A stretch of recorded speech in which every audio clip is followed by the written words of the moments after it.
Bismillahirrohmanirrohim. Assalamualaikum warahmatullahi wabarakatuh. Perkenalkan, saya Dewi Hamriani, calon guru penggerak dari SMA Negeri 5 Enrekang, Kabupaten Enrekang. Pada program pendidikan guru penggerak ini, saya didampingi oleh dua sosok guru hebat, guru yang sangat inspiratif, yaitu yang pertama, Bapak Fasilitator, yakni Bapak Muhammad Wasik. Dan yang kedua, pengajar praktik, yaitu Ibu Mastira. Video kali ini berisi tentang aksi nyata modul 1.4, yaitu budaya positif.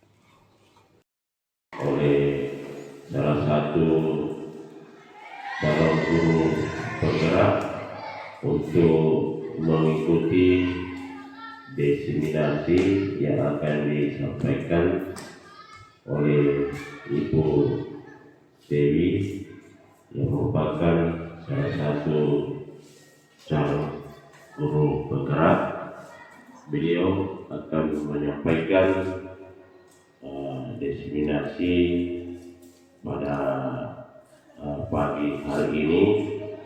Untuk itu kepada Bapak Ibu yang hadir dimohon untuk mengikuti dengan baik dan sama sehingga kegiatan diseminasi ini bisa berjalan dengan baik.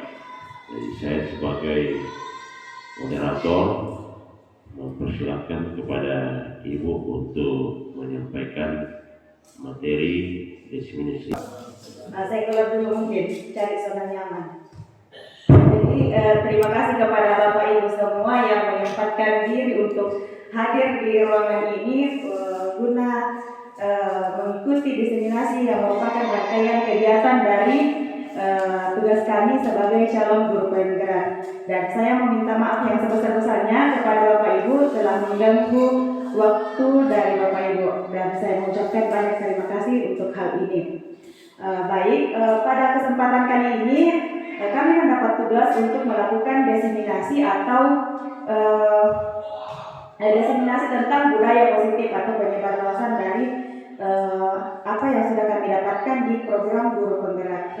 Jadi pada sesi ini ada beberapa hal yang mungkin akan saya tularkan kepada Bapak Ibu. Jadi maksud saya berdiri di depan Bapak Ibu ini, saya tidak ada sedikit pun maksud untuk menggurui dari Bapak Ibu. Karena saya tahu bahwa kita semua ini adalah guru-guru yang hebat dengan metode kita masing-masing. Dan kemudian mungkin saya akan luruskan sedikit bahwa mengikuti program guru penggerak ini tujuannya bukan untuk menjadi kepala sekolah atau menjadi pengawas seperti yang mungkin sering kita dengar. Jadi bukan itu tujuannya.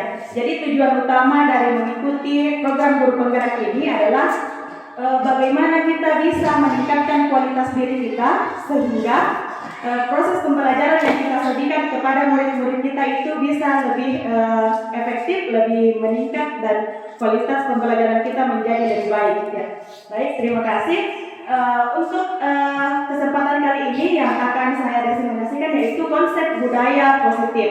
Nah, ada beberapa hal. Yang pertama itu adalah perubahan paradigma positif. Yang kedua, nilai-nilai kebajikan. Kemudian yang ketiga, disiplin positif. Kemudian yang keempat, kebutuhan dasar manusia. Dan yang kelima, motivasi perilaku manusia. Dan yang keenam, posisi kontrol guru. Kemudian keyakinan kelas, dan yang terakhir adalah segitiga restitusi. Jadi ada banyak materi, jadi saya mohon kiranya Bapak Ibu bisa bersabar dalam mengikuti kegiatan kita hari ini karena materinya cukup padat. Dan kalau misalkan nantinya harapan saya adalah saya bisa menularkan apa yang sudah saya dapat di program guru penggerak kepada Bapak Ibu, sehingga Bapak Ibu juga nantinya harapan saya bisa tertarik juga untuk ikut dalam program guru penggerak. Oke, baik, langsung saja. Yang pertama di sini adalah pembelajaran dengan paradigma baru. Pembelajaran dengan paradigma baru merupakan pembelajaran yang dirancang prinsip pembelajaran berdiferensiasi sehingga peserta didik belajar sesuai dengan kebutuhannya berdasarkan tahap perkembangan sesuai teori psikologi modern untuk mewujudkan profil pelajar Pancasila. Sebagaimana sudah kita ketahui semua bahwa profil pelajar Pancasila itu ada 6 dan sering kita nyanyikan secara bersama-sama, dan itu sudah ada di luar kepala kita. Selanjutnya, ternyata selama ini kita banyak miskonsepsi. Khusus untuk diri saya pribadi, saya sering mungkin melakukan hal yang tidak seharusnya. Seperti guru itu sering mengontrol guru. Jadi posisi kita itu sebagai pengontrol. Jadi bukan sebagai pamong, karena kadang kita memaksakan kehendak kepada peserta didik kita. Dan itu sepertinya adalah hal yang cukup keliru. Kemudian yang kedua yaitu karakteristik membuat rasa bersalah adalah mampu menguatkan karakter. Terkadang kita bagaimana menegur peserta didik kita, tapi dengan cara yang sangat halus, dan ternyata dampaknya itu jauh lebih besar ketimbang kita memberikan hukuman fisik kepada peserta didik. Nah, karena membuat merasa bersalah itu jatuhnya pada mental anak didik kita, dan ini akan berdampak jangka panjang. Kemudian yang berikutnya adalah semua penguatan positif didik kita. Oke. Kemudian selanjutnya adalah perubahan paradigma stimulus respon ke pendekatan teori kontrol. Teori respon tentang dunia kemudian dibandingkan dengan teori kontrol tentang dunia. Nah, bisa kita lihat bersama di atas karena tulisannya cukup jelas. Dan yang selanjutnya ada disiplin positif. Nah, bagian disiplin positif ini yang akan kita pelajari bersama bagaimana kita membuat menerapkan sebuah disiplin positif di dalam sekolah atau di kelas kita yang kita ajar. Nah, mendengar kata disiplin mungkin yang terlintas di kepala kita adalah aturan-aturan yang harus kita patuhi. Namun ternyata disiplin itu adalah belajar. Disiplin mengacu pada disiplin diri yang memiliki tanggung jawab serta apa yang dilakukan berdasarkan dengan nilai-nilai yang diyakini. Jadi disiplin itu bukan mematuhi peraturan, tetapi disiplin muncul dari nilai-nilai yang kita pahami atau nilai-nilai yang kita yakini. Nah, disiplin positif merupakan salah satu cara penerapan disiplin yang bertujuan untuk menumbuhkan kesadaran serta memberdayakan peserta didik tanpa imbalan atau penghargaan atau ancaman dan hukuman. Mungkin selama ini yang terjadi adalah kita datang tepat waktu di sekolah karena kita ingin dapat reward bahwa kita adalah peserta didik yang rajin atau takut dihukum memungut sampah. Nah, itu bukan bagian dari disiplin positif. Disiplin positif di sini yang dimaksud adalah kita datang tepat waktu di sekolah dengan benar-benar dorongan dari dalam diri kita, dari faktor intrinsiknya.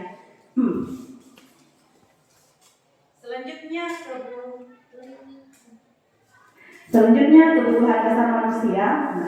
Nah, kebutuhan ini adalah segala sesuatu yang dibutuhkan oleh manusia untuk mempertahankan keseimbangan kondisi psikologis dan fisiologis yang bertujuan untuk mempertahankan kesejahteraan. Nah, kebutuhan hidup manusia itu sebenarnya ada 5 dasar. Ada 5 kebutuhan dasar. Yang pertama penguasaan, kemudian kasih sayang, dan selanjutnya bertahan hidup, yang keempat kesenangan, dan yang kelima adalah kebebasan. Untuk lebih paham mungkin tentang 5 kebutuhan dasar manusia ini, berikut untuk penguasaan, maka kebutuhan yang dimaksud di sini adalah kebutuhan untuk mencapai sesuatu yang menjadi kompeten atau terampil atau kita mendapat pengakuan dari lingkungan kita. Ini yang dimaksud dengan kebutuhan penguasaan. Selanjutnya untuk kebutuhan kasih sayang atau rasa diterima, semua orang butuh untuk disayang, semua orang butuh untuk menerima kasih sayang, dan semua juga orang butuh untuk memberi kasih sayang. Jadi hidup tanpa kasih sayang akan hampa rasanya. Jadi kita tidak hanya ingin disayangi, tetapi kita juga butuh wadah untuk menyayangi seseorang. Jadi mengapa biasa ada orang yang terlalu galau? Karena tidak ada tempat untuk menyalurkan kasih sayangnya. Jadi yang jomblo-jomblo disegerakan.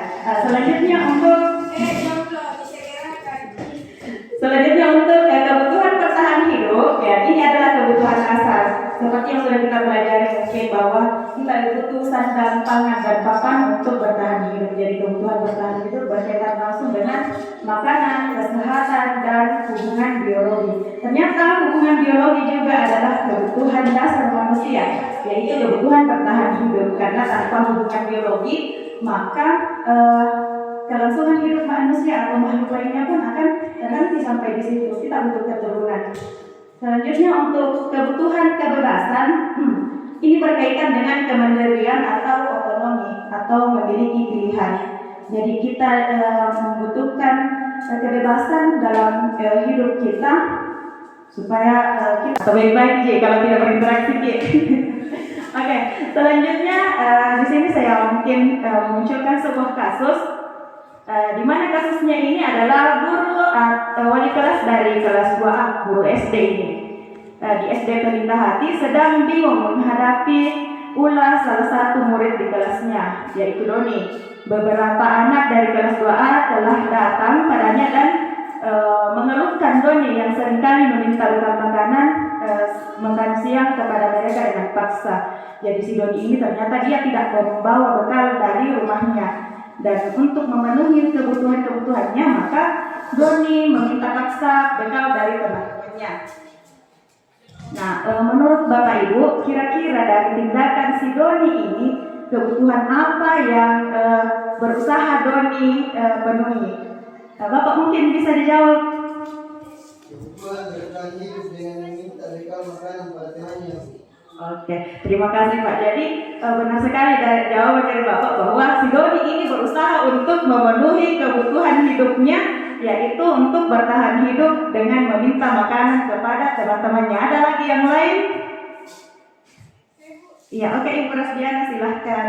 Kayaknya si Doni ini ingin memenuhi kebutuhan penguasaan juga, karena si Doni ini merasa puas dan bangga kalau sudah mendapat makanan dari temannya, sehingga di situ muncul rasa pengakuan keberadaannya diakui atau selain itu dia ingin eksis. Iya baik, terima kasih. Jadi luar biasa dari jawaban dari Ibu Rasdiana bahwa si Doni ternyata juga ingin diakui keberadaannya. Nah, jadi ada lagi yang lain pendapatnya Bapak Ibu? Iya, silakan Bu. Salah satunya itu kasih sayang, karena Doni sepertinya mencari-cari perhatian dari teman dan gurunya. Dengan berulah dalam kelas merupakan salah satu indikasi bahwa Doni butuh perhatian atau kasih sayang. Baik, terima kasih. Jadi betul sekali jawaban dari Ibu bahwa si Doni ini juga sepertinya sedang mencari perhatian karena mungkin saja di rumahnya dia tidak mendapatkan kasih sayang. Jadi dia mencari perhatian di sekolah untuk memenuhi kebutuhan kasih sayangnya, seperti itu. Ya, terima kasih atas partisipasi Bapak Ibu.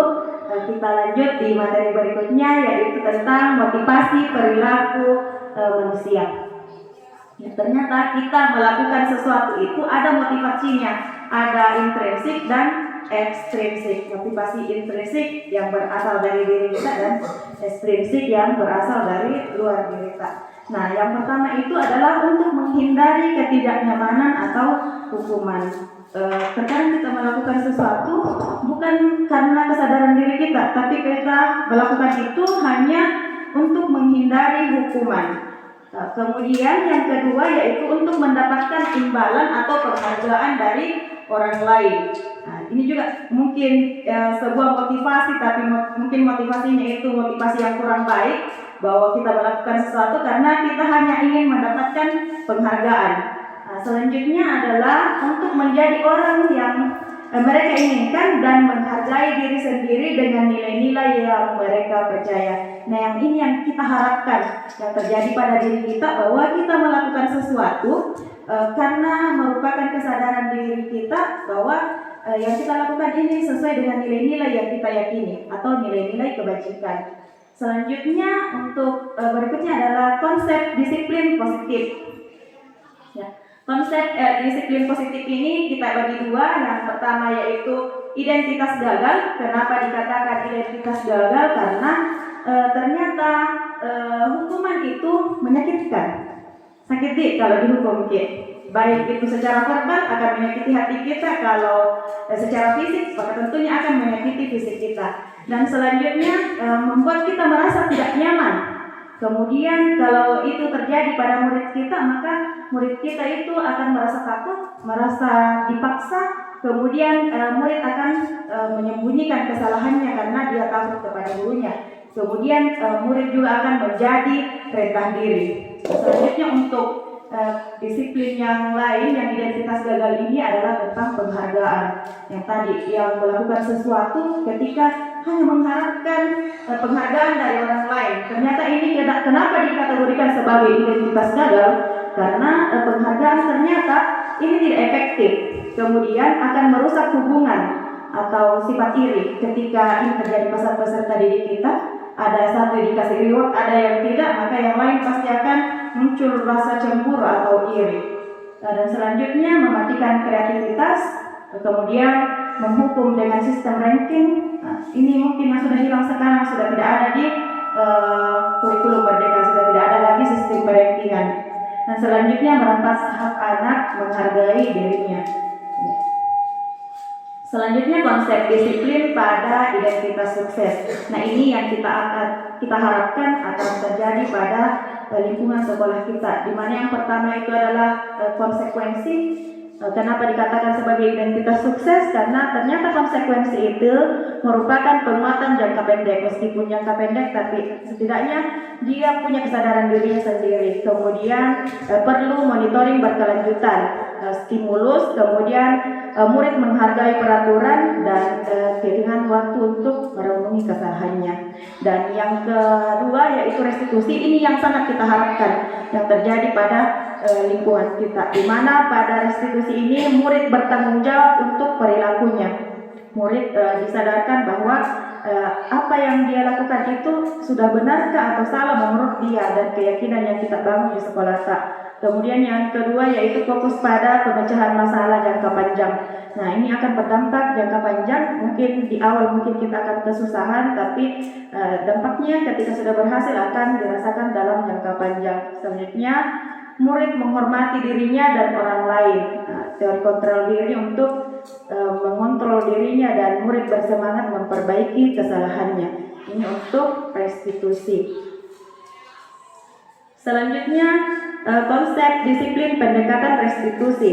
Nah, ini adalah sebuah cara untuk menanamkan disiplin positif pada murid kita, di mana restitusi ini adalah proses menciptakan kondisi murid untuk memperbaiki kesalahan mereka sehingga mereka bisa kembali pada kelompok mereka dengan karakter yang lebih kuat. Ini menurut dosen. Kemudian ciri-ciri dari sebuah restitusi itu yang pertama adalah bukan untuk menebus kesalahan, namun untuk belajar dari kesalahan. Jadi bukan untuk membayar kesalahannya, tapi belajar dari kesalahan yang telah dibuat, dan kesalahan itu merupakan bagian dari pembelajaran. Selanjutnya dengan restitusi itu bisa memperbaiki hubungan. Dan seterusnya adalah tawaran, bukan paksaan. Jadi pada tahap restitusi peserta didik kita atau murid kita diberi pilihan apa yang harus dia lakukan untuk memperbaiki kesalahannya, bukan dipaksa bahwa kamu harus seperti ini dan seperti itu. Selanjutnya restitusi itu menuntun untuk melihat ke dalam dirinya, ditanyakan pada diri sendiri bahwa apakah yang kita lakukan ini salah, benar. Untuk kalau salah, bagaimana cara untuk memperbaikinya? Jadi ditanyakan kepada hati nurani kita masing-masing. Selanjutnya restitusi itu mencari kebutuhan dasar yang mendasari tindakan. Berikutnya restitusi diri adalah cara yang paling baik. Restitusi juga fokus pada karakter, bukan pada tindakan. Dan selanjutnya fokus pada solusi dan mengembalikan murid yang berbuat salah kepada kelompoknya dengan penuh rasa percaya diri. Selanjutnya adalah perbedaan. Di sini kita munculkan sebuah kasus murid yang sering tidak mengerjakan PR. Di sini yang pertama itu ketika kita bertindak menghukum atau hukuman. Nah, guru yang menghukum siswa dengan hormat bendera. Jadi ketika kita mendapatkan situasi di mana murid sering tidak mengerjakan PR dan kita bertindak sebagai penghukum, mungkin tindakan yang kita ambil salah satunya mungkin adalah dengan menyuruh peserta didik kita atau murid kita untuk berdiri hormat bendera selama 10 menit, atau guru marah-marah dan kemudian siswanya menjadi takut. Kemudian selanjutnya adalah ketika konsekuensi, maka guru memberikan konsekuensi untuk mengerjakan PR mungkin 10 kali lipat atau 3 kali lipat dari yang dia tidak kerjakan. Nah, guru di sini akan bersikap tegas dan siswa menghormati peraturan. Tapi di sini masih ada paksaan terhadap siswa, bukan murni dari dirinya sendiri. Kemudian untuk pada tahap restitusi, guru menanyakan keyakinan kelas atau keyakinan diri yang dimiliki oleh siswa untuk menyelesaikan masalahnya. Di sini kita konfirmasi kepada peserta didik kita bahwa apakah yang dia lakukan itu merupakan hal benar atau hal yang salah. Kalau misalkan itu hal yang salah, bagaimana cara dia untuk memperbaiki kesalahan yang telah dia perbuat. Nah, di sini guru terbuka dan siswa menghormati dirinya dan orang lain. Selanjutnya 5 posisi kontrol guru. Jadi salah satu materi juga yang dipelajari di guru penggerak ini adalah 5 posisi kontrol guru. Yang pertama itu sebagai penghukum, kemudian membuat merasa bersalah, kemudian bertindak sebagai teman, pemantau, dan manajer. Jadi ternyata selama ini kita dalam menjalankan tugas sering melakukan salah satu di antara 5 ini, dan yang paling ideal yang harus kita lakukan adalah menjadi manajer pembelajaran. Nah, di sini ada contoh kasusnya di mana siswa tidak memakai atribut lengkap saat upacara bendera. Nah, ketika guru bertindak sebagai penghukum, maka dia akan memberikan hukuman kepada siswa karena dia tidak mematuhi aturan sekolah, kemudian dia diberi hukuman. Misalkan yang ada di depan, guru menyuruh siswa untuk berdiri di barisan depan.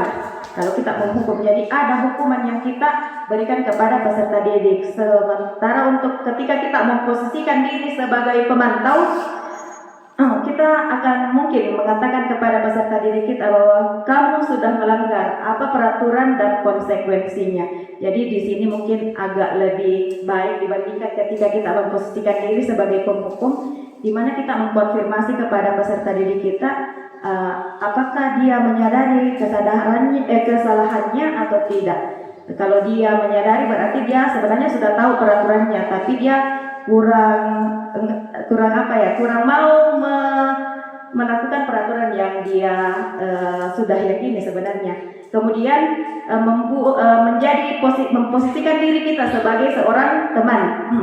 Nah, ketika kita memposisikan diri sebagai seorang teman, maka hubungan kita dengan peserta didik kita itu akan menjadi lebih dekat, dan tentunya tetap memperhatikan batas-batas antara guru dengan siswa. Karena banyak juga terjadi sekarang di mana siswa sepertinya tidak menghargai gurunya lagi, dianggap sebagai bestinya. Meskipun kita memposisikan diri sebagai seorang teman, tapi tetap ada batasan antara guru dengan siswa. Nah, kemudian ada juga posisi di mana kita membuat peserta didik kita merasa bersalah. Ternyata posisi ini akan membawa dampak jangka panjang, di mana yang kena itu adalah psikisnya anak-anak. Maka yang tindakan yang biasa terjadi pada saat kita membuat merasa bersalah di sini adalah misalkan kita mengucapkan kata-kata, berapa kali Bu Guru harus memberitahu kamu, Bu Guru kecewa sama kamu. Jadi di sini sebenarnya halus bahasanya, tapi kalau muridnya itu benar-benar memperhatikan apa yang dikatakan oleh siswa, maka itu akan merusak mungkin mentalnya, karena dia akan merasa bersalah karena telah membuat gurunya kecewa. Selanjutnya posisi yang paling ideal yang kita lakukan adalah menjadi seorang manajer, di mana yang kita lakukan pada tahap ini adalah bertanya kepada siswa, apakah kamu tahu kesalahan kamu? Nah, kalau dia ditanya apakah dia tahu, maka kalau dia mengakui kesalahannya, boleh kita lanjutkan dengan pertanyaan, kira-kira bagaimana kamu memperbaiki kesalahan ini. Jadi bukan kita yang memunculkan hukuman kepada peserta didik, tapi dia sendiri. Jadi disadarkan seperti itu. Selanjutnya untuk keyakinan kelas. Nah, keyakinan kelas ini biasa kita buat di awal semester atau awal tahun ajaran baru. Nah, pertanyaannya adalah mengapa keyakinan kelas bukan peraturan kelas? Ya, jadi Untuk menjawab pertanyaan ini mungkin bisa kita lihat dulu pertanyaan yang pertama, mengapa kita memiliki peraturan tentang penggunaan helm pada mengendarai kendaraan roda 2 atau motor? Nah, kemungkinan jawabannya adalah untuk apa kira-kira? Kenapa kita pakai helm? Supaya tidak ditangkap polisi, masih faktor ekstrinsik gitu. Artinya dia masih takut untuk dihukum. Ada jawaban yang lain kira-kira? Iya, untuk keselamatan. Ketika kita terjatuh dan kita menggunakan helm, maka kita akan selamat. Paling tidak kepala kita terlindungi dari benturan. Selanjutnya untuk pertanyaan kedua, mengapa kita memiliki peraturan tentang penggunaan masker dan mencuci tangan setiap saat? Ini mungkin dilakukan pada saat masa pandemi. Nah, kemungkinan jawabannya apa kira-kira? Kenapa kita pakai masker? Kenapa kita harus cuci tangan? Ya, untuk menghindari virus dan kuman. Ini berkaitan dengan kesehatan. Oke, jadi jawabannya adalah untuk kesehatan dan keselamatan.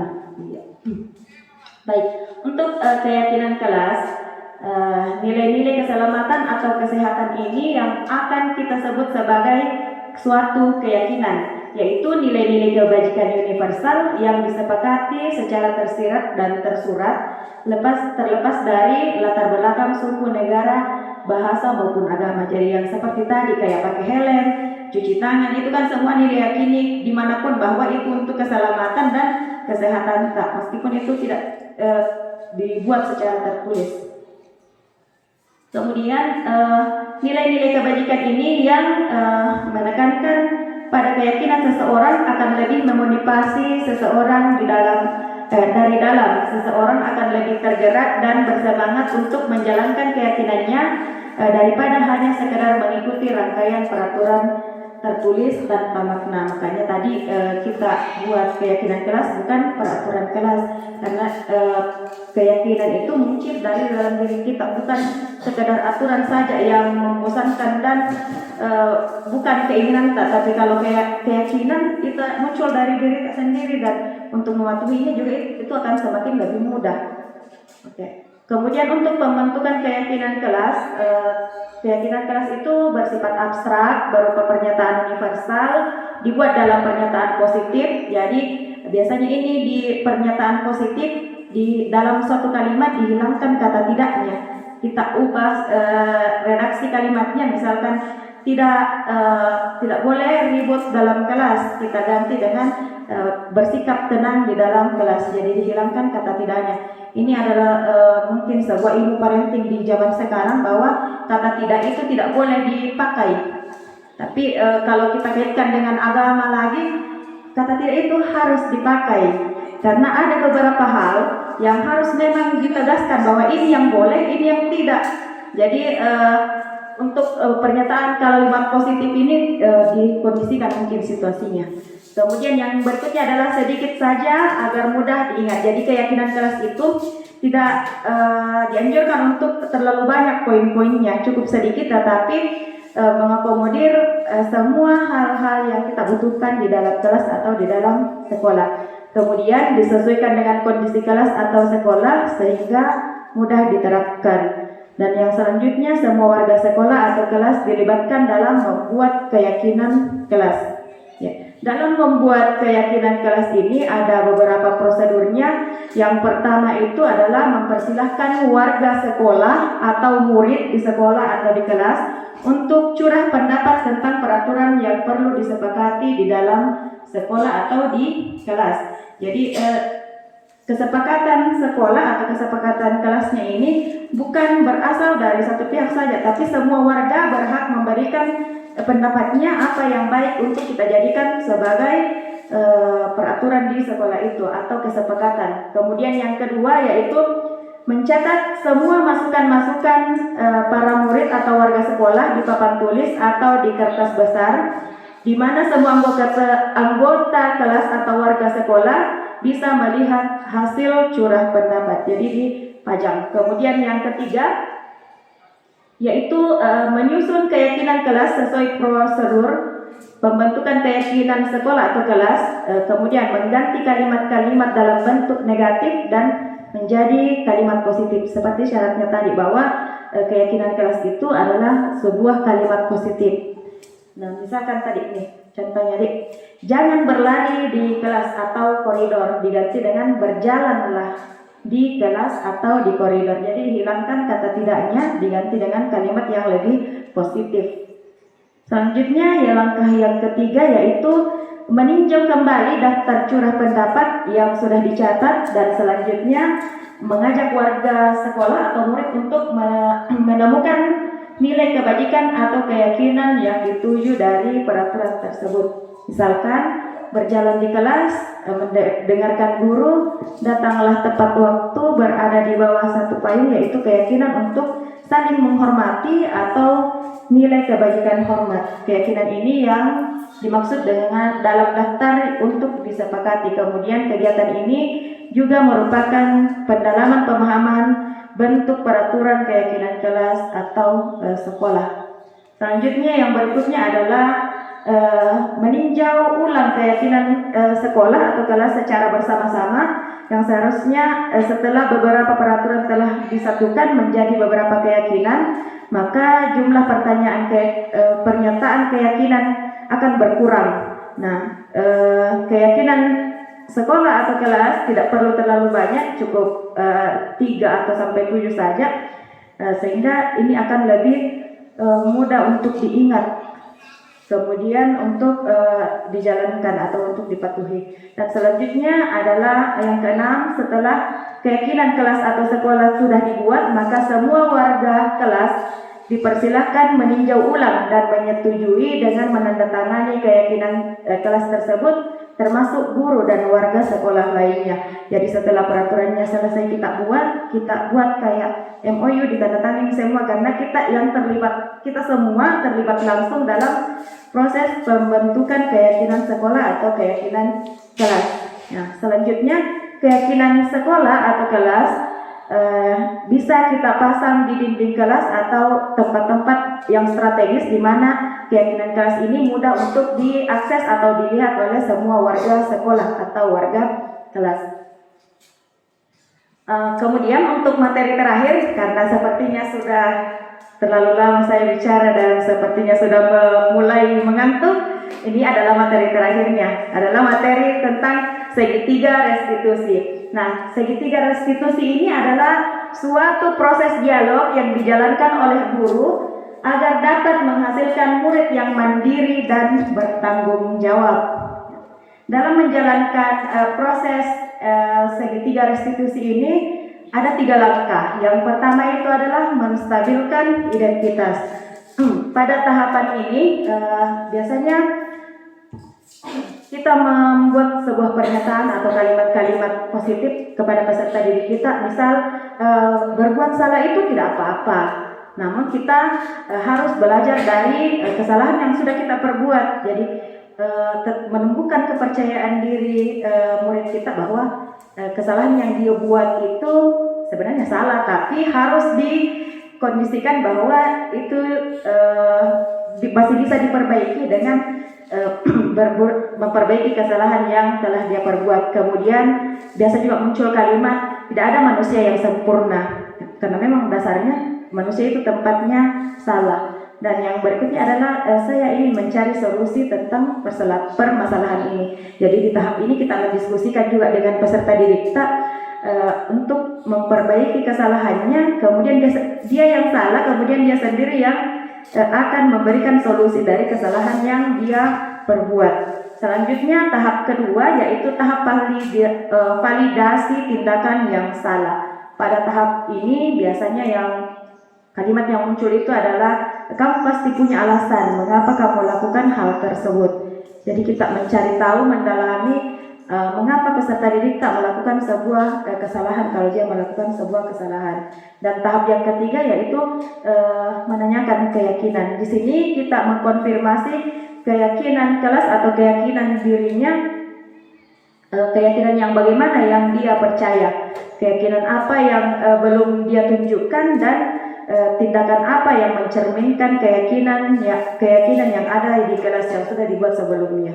Nah, dari serangkaian materi ini dapat ditarik sebuah kesimpulan bahwa dalam proses penerapan program disiplin positif, hendaknya guru memiliki standar kepribadian, profesional dan sosial yang baik, di mana guru mampu merefleksi dirinya dalam posisi kontrol saat ini sebagaimana pembelajaran dirinya sebagai amo atau manajer yang menuntun murid-muridnya menjadi insan yang mandiri, merdeka, bertanggung jawab.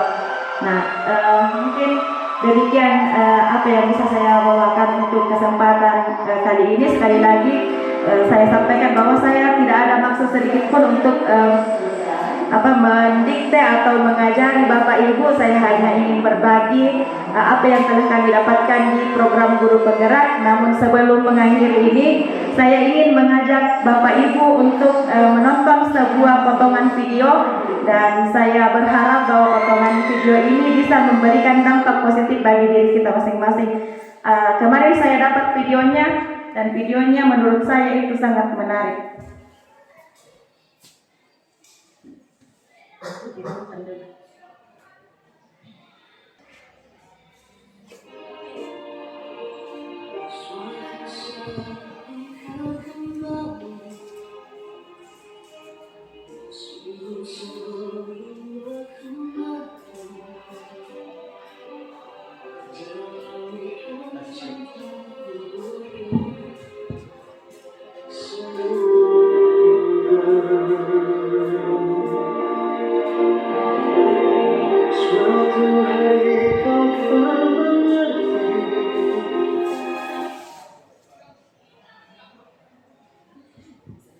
Jadi saya merasa sangat tersentuh dengan video ini tadi malam. Jadi saya merasa saya seharusnya menyebar ini kepada Bapak Ibu, bagaimana kita harus merasa sangat bersyukur dengan kehidupan yang ada sekarang dengan segala masalahnya, tetapi masalah yang kita punya sekarang tidak ada apa-apanya jika dibandingkan dengan saudara-saudara kita yang ada di Palestina.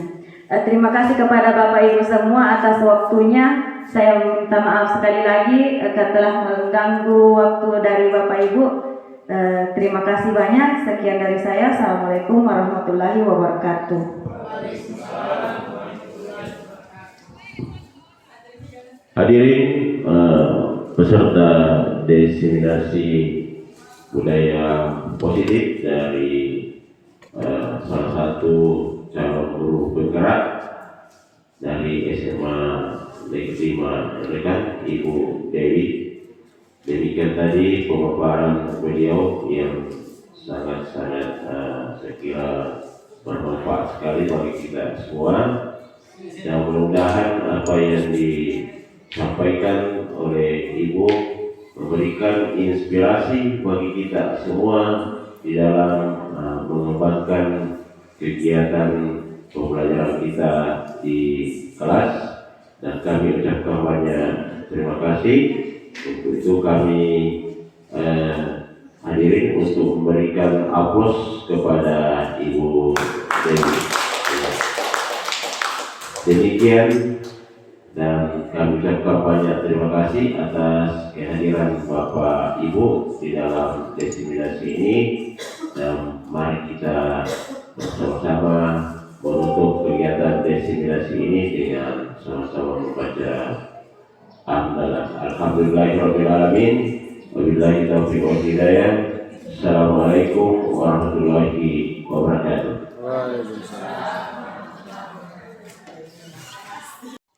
Demikian video kita kali ini. Semoga dapat menginspirasi Bapak Ibu. Sekian dari saya. Assalamualaikum warahmatullahi wabarakatuh. Salam Guru Penggerak, tergerak, bergerak, dan menggerakkan.